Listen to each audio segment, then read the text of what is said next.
അപ്പൊ ഇന്ന് 4 മണിക്ക് അനുമോനും കല്യാണി വരുമ്പോൾ എന്തെങ്കിലുമൊക്കെ ഉണ്ടാക്കി വെക്കണ്ടേ. നോക്കിയപ്പോൾ കുറുമക്കറിയും പാലപ്പാർന്നു രാവിലെ.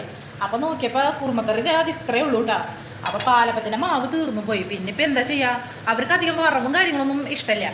അപ്പൊ ഞാൻ എന്ത് നമ്മളെ സാധാരണ വീഡിയോ എടുത്തരാനൊന്നും രണ്ടുപേരും ഇല്ലാത്ത കാരണം ഞാൻ തന്നെയാണ് കേട്ടോ വീഡിയോ ഒക്കെ എടുക്കുന്നത്. അപ്പൊ ഇതാ അവിലും പിന്നെ അവില് പഴവും ശർക്കരയും മിക്സിയിലെ ജാറിലാട്ടോ. എനിക്ക് നാളികേരം ചേരാൻ മടിയുള്ളൊരു കൂട്ടത്തിലുള്ളതാണ്. അപ്പൊ ഞാൻ എന്ത് ചെയ്തു, മിക്സിയിലെ ജാറിലാണ് നാളികേരം പൊടിച്ചത് കേട്ടോ. അപ്പൊ അവില് ഇവിടെ റെഡി ആയിട്ടുണ്ട്. ചായ തിളച്ചു കൊണ്ടിരിക്കുന്നു. ഇനി നമുക്ക് കല്യാണിനെ പോയി കൊണ്ടുവരാം കേട്ടോ. അപ്പൊ ഗേസ്, അപ്പൊ കല്യാണി വന്നു. ഞാനും കല്യാണി ചായ കുടിക്കണേട്ടാ. അപ്പൊ വീഡിയോ ഇഷ്ടപ്പെട്ട ഷെയർ ചെയ്യാ, ലൈക്ക് ചെയ്യാ, സബ്സ്ക്രൈബ് ചെയ്യാ.